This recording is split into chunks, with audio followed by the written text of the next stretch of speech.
शिवसेनेच्या आणि राष्ट्रवादी काँग्रेस पक्षाच्या विजयाच्या हा मर्द शिवसैनिक आहे, हा मर्द राष्ट्रवादी काँग्रेसचा सैनिक आहे. त्यामुळे ठीक आहे, त्यांच्या हातात सत्ता, आमच्याही हातात 2.5 वर्ष शिंदेसाहेब मुख्यमंत्री होते ना, पण असं कधी असलं गलिच्छ राजकारण त्यांच्या नेतृत्वाखाली आम्ही पण मंत्री होतो, मी पण पालकमंत्री मागच्या वेळी आता आहे, अनेक निवडणुका झाल्या. मग का बरं आता बोलायचं नाही मला? हे विरोधात उभे होते आणि भाजपचा उमेदवार 2024च्या निवडणुकीला उभा होता.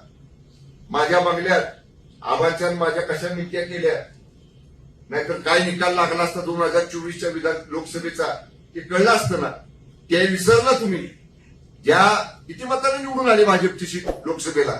34,000. मकरंद रावांना आम्ही रात्री 10 नुसते फोन केले, 10 फोन केले असते, चित्र वेगळं दिसलं असतं. पण आम्ही आमच्या नेत्यांचा, आम्ही महायुतीचा धर्म पाळला.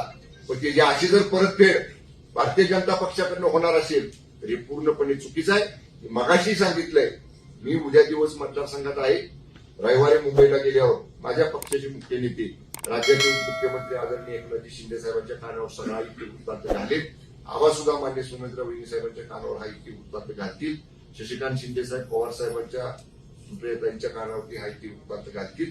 आणि निश्चितपणे जिल्ह्यात काय भूमिका घ्यायची ते आम्ही सगळे एकत्र बसून ठरवू. पण एक वाक्यात मी सांगेन, भारतीय जनता पक्षाने नीचपणाचा आणि सत्तेची मस्ती कशी असती त्याचा कळस करून आज दाखवलेला आहे. हे लोकशाहीचा गळा घोटणारं कृत्य आहे.